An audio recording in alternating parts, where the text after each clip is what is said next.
और अगर आप निष्काम भाव से सुख दे रहे हैं तो बदले में अगर परिणामतः निंदा भी मिलेगी तब भी आप प्रसन्न होंगे, क्योंकि आपकी आकांक्षा नहीं थी। आप कहेंगे कि हमने तो अपना कर्तव्य निभा दिया, सामने से अगर कोई भी आ रही है तो ये मेरे प्रभु मेरी निष्ठा की परीक्षा ले रहे हैं कि तुम ऐसी स्थिति में आकर भी सबको सुख प्रदान करने की भावना हृदय में रख सकते हो भला, इसलिए प्रभु ये परीक्षा ले रहे हैं मेरी। उसको कष्ट नहीं होगा। क्यों नहीं होगा?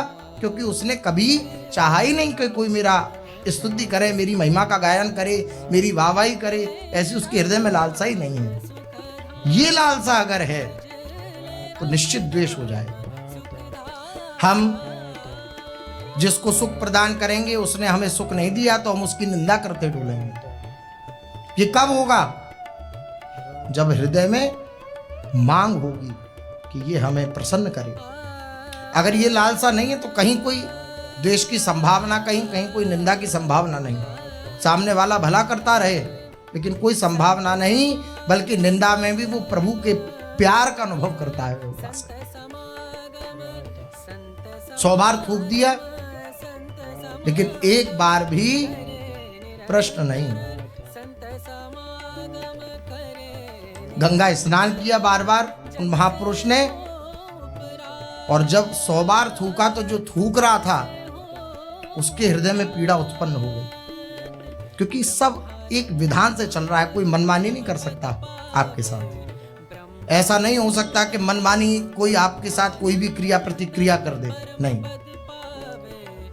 वो सबका शासन करता, उसके द्वारा सब शासित हैं। कोई भी मनमानी क्रिया प्रतिक्रिया आपके साथ नहीं कर सकता, उसके द्वारा भेजी हुई है।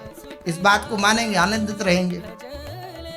जब उसको एहसास हुआ कि मैंने इतना इनके ऊपर निंदास्पद बात करी है, अवहेलना करी उनकी कि मैं थूक रहा हूं, तो जाके चरणों में पड़ गया, मेरे से गलती होगी। बोले नहीं नहीं, आपसे क्या गलती। देखिए, सम्मान की लालसा नहीं है तो कोई महत्व तो नहीं है। नहीं नहीं, आपसे क्या गलती, मैं रोज एक बार गंगा स्नान करता था, आज आपकी कृपा से 100 बार कर लिया। कैसी विलक्षण बात है। ये होता है भक्त हृदय, राग द्वेष शून्य हृदय। ऐसा उपासक हमेशा आनंदित बना रहता है।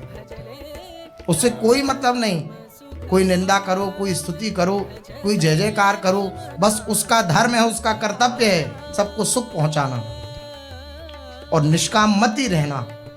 ये बड़ा कठिन होता है, निष्काममति रह पाना कठिन होता है। 4 दिन हम किसी को भोजन पवाएं तो 5वें दिन हमारी हृदय की लालसा रहती है कि वो हमारे सामने झुके, प्रणाम करे, अदब से रहे, हमारी 4 जगह वाहवाही करे कि देखो ये कितने भले आदमी हैं, इन्होंने हमें 4 जगह भोजन कराया। निष्कामवती नहीं हो पाती है। इसलिए बड़ी बड़ी सेवा दान पुण्य करने के बाद भी हृदय का क्लेश ज्यों का त्यों बना रहता है, अहंकार का पोषण होता रहता है बड़े बड़े दान पुण्य करने के बाद भी। क्योंकि लालसा क्या है, मैं अमुक की सहायता कर रहा हूं तो वो हमारे सामने झुके, 4 जगह कहे कि ये बड़े बड़े आदमी हैं, इन्होंने हमारा सहयोग किया। ये लालसा। इसलिए सबसे प्रेम करना है, सबके प्रति हित की भावना रखनी है, लेकिन निष्काम मति होकर, कोई कामना नहीं, हमारी कोई आकांक्षा नहीं है। ऐसा हृदय में धारण करने वाले उपासक के हृदय में हमेशा आनंद बना रहता है, हमेशा उत्साह बना रहता है। क्योंकि निरुत्साहित करने वाली कोई भी वस्तु उसने अपने हृदय में छोड़ी ही नहीं। निरुत्साहित क्या चीजें करती हैं? किसी ने कुछ निंदा कर दी हमारी, किसी ने कुछ कह दिया हमसे, किसी ने कुछ बोल दिया, किसी ने हमारी बात नहीं मानी, ये सब बातें निरुत्साहित करती हैं हृदय में। हमारी कामना हमें निरुत्साहित करती है और उस उपासक की कोई कामना ही नहीं है। हर स्थिति में वह राजी है, हर स्थिति में वह प्रसन्न है, हर स्थिति में वह आनंदित है। तो ऐसे उपासक के हृदय में हमेशा आनंद बना रहता है। उसे कोई दुखी नहीं कर सकता, त्रिभुवन में कोई दुखी नहीं कर सकता उसे। वो अपने में सुखी है। अपने अपने कौन? युगल सरकार, उनमें सुखी है, आनंदित है। निंदा से कोई उसको फर्क नहीं पड़ता है। मित्र कहता है निंदक को साधुजन, महापुरुष चरणदास जी महाराज एक पद लिख रहे हैं, साधु भाई निंदक मित्र हमारा। जो हमारी निंदा कर रहे हैं वे हमसे द्वेष नहीं कर रहे, वे हमारे मित्र हैं। क्यों भावना है ये हृदय में? क्योंकि सम्मान की लालसा नहीं है। कोई हमारे सामने प्रणाम मुद्रा में रहे ये लालसा नहीं है, कोई हमारे सामने झुक कर रहे ये लालसा नहीं है। तो उसको निंदा करने वाले के अंदर भी मित्र का भाव दिख रहा है। ये महापुरुषों की रहनी है।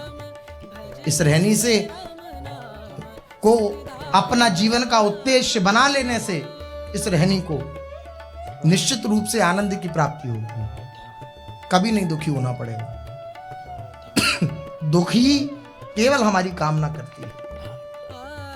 हमने किसी से भी कोई आकांक्षा करी है, वो हमारे विपरीत जाएगा, हमें दुख होगा, हमें क्लेश होगा, हमें गुस्सा आएगा। और जितने भी विकार हैं, क्रोध आदि, वह सब इसी एक दोष के कारण प्रकट हो जाते हैं कि अमुक व्यक्ति वस्तु स्थान हमारे द्वारा चले, हम जैसा कहें वैसा हो, तो बस दुखी होना पड़ेगा, क्लेशित होना पड़ेगा।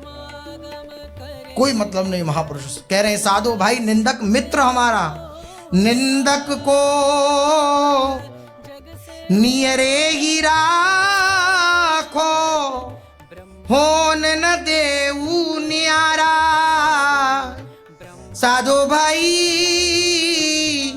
निंदक मित्र हमारा। निंदक जो है वह हमारा मित्र है। अरे भैया ज्यादा दूर मत रखो निंदक को, हमारी निंदा करने वाले को ज्यादा दूर हमसे मत रखो, हमारे निकट रखो। देखो, इस बात को कहने में दो वृत्तियां होती हैं चित्त की, एक अभिलनात्मक वृत्ति होती है और एक प्रसन्नात्मक वृत्ति होती है हृदय की। तो हेलो दोस्तों, कैसे हो आप सभी लोग? करना कुछ नहीं, वीडियो को लाइक करके चैनल को सब्सक्राइब कर देना और कमेंट में एक प्यारा सा राधे राधे राधे नाम लिख के जरूर जाना। मिलते हैं।